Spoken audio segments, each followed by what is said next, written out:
और सुरक्षा बलों के बीच मुठभेड़ अभी भी चल रही है। कुरू इलाके में सुरक्षा बलों और आतंकियों के बीच हैवी फायरिंग हो रही है। आज सुबह से ही सुरक्षा बलों और आतंकियों के बीच ये मुठभेड़ है। ऑपरेशन भिलाई यहां पर सुरक्षा बलों ने लॉन्च कर दिया है और हैवी फायरिंग हो रही है। बसंतगढ़ का ये कुरू इलाका जहां पर सुरक्षा बलों और आतंकवादियों के बीच मुठभेड़ हो रही है। ऑपरेशन भिलाई यहां लॉन्च कर दिया गया है। जानकारी के मुताबिक इलाके में करीब 4 आतंकी छिपे हुए हैं। सुरक्षा बलों ने इलाके की घेराबंदी कर ली है। साथ ही इलाके में हाई अलर्ट भी जारी कर दिया गया है।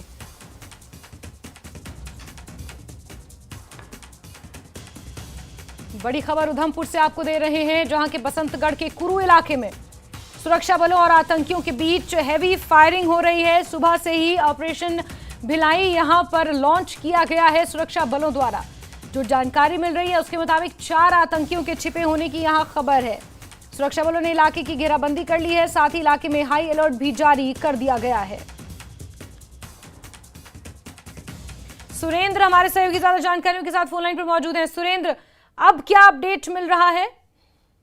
देखिए, जिस तरह से सुबह से लगातार इस एरिया में सर्च ऑपरेशन कंटिन्यू था, इनकाउंटर हुआ था, उसके बाद लगातार फायरिंग चलती रही। अभी क्योंकि वहां पे बहुत पाक है, क्योंकि वो काफी हिली एरिया, वहां पे बिल्कुल घना जंगल है और वहां पे रेन भी हो रही है, तो काफी डिफिकल्टीज फोर्सेस को आ रही है इस ऑपरेशन को ऑपरेट करने में। लेकिन कोटी फोर्सेस वहां पहुंच रही हैं क्योंकि काफी दूर का इलाका है, ये पहाड़ी इलाका है। वहां पे काफी टाइम लगेगा फोर्सेस को पहुंचने। हालांकि फोर्सेस वहां सीनियर ऑफिसर्स वहां पे पहुंच चुके हैं और लगातार जो है अभी सर्च ऑपरेशन कार्डन किया गया है कुछ एरियाज को, और उस एरिया में पूरे एरिया में सर्च ऑपरेशन कंटिन्यू जारी है।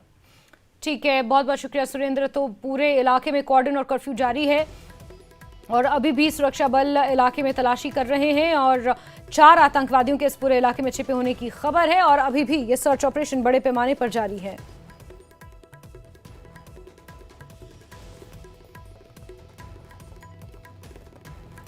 रजौरी की